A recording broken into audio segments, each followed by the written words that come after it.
siz bilan bu videomizda bu elektron pochtamizdan ikkinchi elektron pochtamizga xabar jo'natishni, kelgan xabarlarni ochib o'qishni ko'rib chiqamiz. Yodingizda bo'lsa, bizda Google akkauntimiz ham mavjud, ya'ni Gmailimiz yoki Gmail pochtamiz.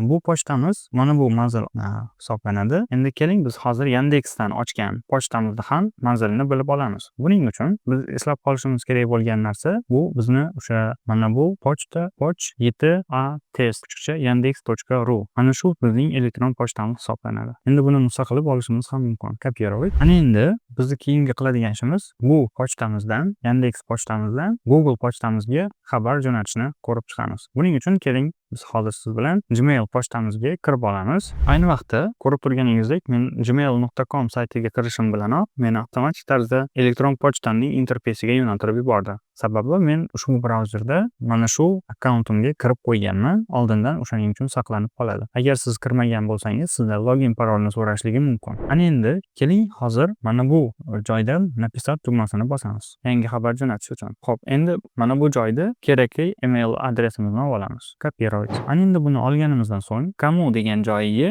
boyagi buferda olingan narsani e'tibor bering. Buferdagini qo'yamiz. Ставить yoki Ctrl V tugmalari. Ana endi temasiga yozamiz. Test xabar va ushbu joyga biz xabarimizni kiritishimiz kerak bo'ladi. Masalan, aytaylik, bu mening birinchi xabarim qabul qilib ol. Xo'p, pastdan hurmat bilan Nurot. Taxminan shunaqa ko'rinishdagi. Endi bu hozir sizga test xabar bo'lganligi uchun shunaqa ikki qatordan iborat bo'ladi. Ana endi отправить tugmasini bosamiz. Отправить tugmasi bosilgandan so'ng sizga quyidagicha xabar keladi. Bu xabar bizga o'sha xabar jo'natilganligini bildirib turibdi. Agar siz klavish orqali jo'natmoqchi bo'lsangiz, Ctrl Enter tugmalarini ham bosishingiz mumkin ekan. Ana endi ko'rib turganingizdek, mana bu joyda входящий va отправленные, udalenный, spam, chernovики bo'limlari bor. Входящий degani bu sizga o'sha ushbu pochtaga kelib tushgan xabarlar. Отправленный bo'lsa, ushbu pochtadan chiqib ketuvchi xabarlar, ya'ni jo'natilgan xabarlar va udalenные, входящий yoki отправленныйlar ichida o'chirib yuborilgan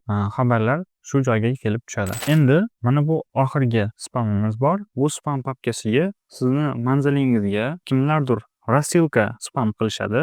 Ya'ni qanaqadir mahsulotlarni reklama yoki sizdan ruxsat bermagan, sizdan ruxsatsiz manzilingizni qayerlardandir olib, o'shanday holatda sizni manzilingizga bir necha o'sha serverlar tomonidan spam ko'rinishidagi xabarlar kelib tushadi.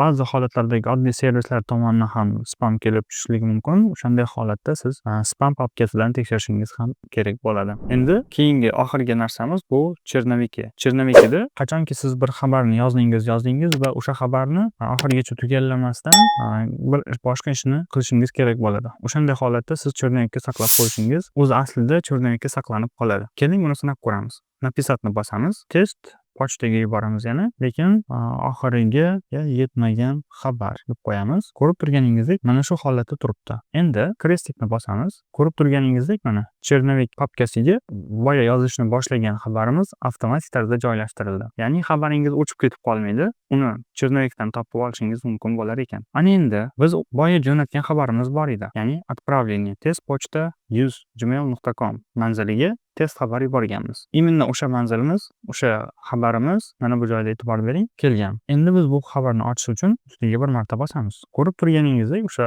ichkariga yozilgan xabarlarimiz ko'rinib turibdi. Agar biz bu xabarga javob sifatida javob xati yubormoqchi bo'lsak, переслать emas, balki bu xabarga biz javob sifatida xabar jo'natmoqchi bo'lsak, ответить tugmasini bosamiz. Ana endi именно o'sha xabarni ham birgalikda qo'shib bizga o'sha pochtamizga yuboradi. Buning uchun bu birinchi javob xati. Rahmat. Demak, крестикni bosib qo'yamiz. Xo'p, ana endi отправить tugmasini bosishimiz mumkin. E'tibor bering, bu xabarlar albatta juda ham tezda keladi. Biz shunchaki bu yoqdagi настройкалар bilan tanishib olgunimizcha biroz vaqt o'tdi. Endi e'tibor bering, hali bizga mana bu Yandex nimasiga kelmadi. Kelmagan holatlarda biz qaytadan tekshirib ko'rishligimiz mumkin. Ya'ni sahifani o'zini yangilashimiz ham mumkin. Balki montaj shunchaki o'sha keluvchi xabarlarni ro'yxatini yangilashligimiz ham mumkin. E'tibor bering, men уже sahifani yangilagunimcha xabarni keltirib chiqaryapti. Ya'ni qanchadir vaqt davomida tekshirib turiladi. Xabar keldi yoki kelmadi. Agar sizda xabar kelishligi sekinlashayotgan bo'lsa yoki qandaydir bir oraliqda nimadir muammolar bo'lgan bo'lsa, o'shanda mana buni bosish orqali ham o'sha kelgan xabarlar ro'yxatini yangilab olishingiz mumkin bo'lar ekan. Ko'rib turganingizdek, bizga javob xati keldi. E'tibor bering, agar oddiy o'sha manzilni o'zini olib turib yozganimda, mana bu pochta xabariga javob tarzida kelmagan bo'lardi. Birinchi mana bu bizni jo'natgan xabarimiz, mana отправленные va test pochta degan bu Gmail pochtadan kelgan xabarimiz. Ko'rib turganingizdek, bu birinchi javob xati. Rahmat. Показать цитирование bo'lsa, bu o'sha oldingi xabardagi xabarlarimizni ko'rsatishimiz mumkin ekan. Va mana bu qismda istoriyalarni ham ko'rishingiz mumkin. O'ylaymanki, bu videomiz sizlarga ma'qul keldi. Keyingi videolarda biz pochta orqali bizga kerakli bo'lgan fayllarni arxivlab, arxiv holatda pochta orqali bir pochtadan ikkinchi pochtaga jo'natishni ko'rib chiqamiz. Keyingi videolarda uchrashguncha sog' omon bo'ling.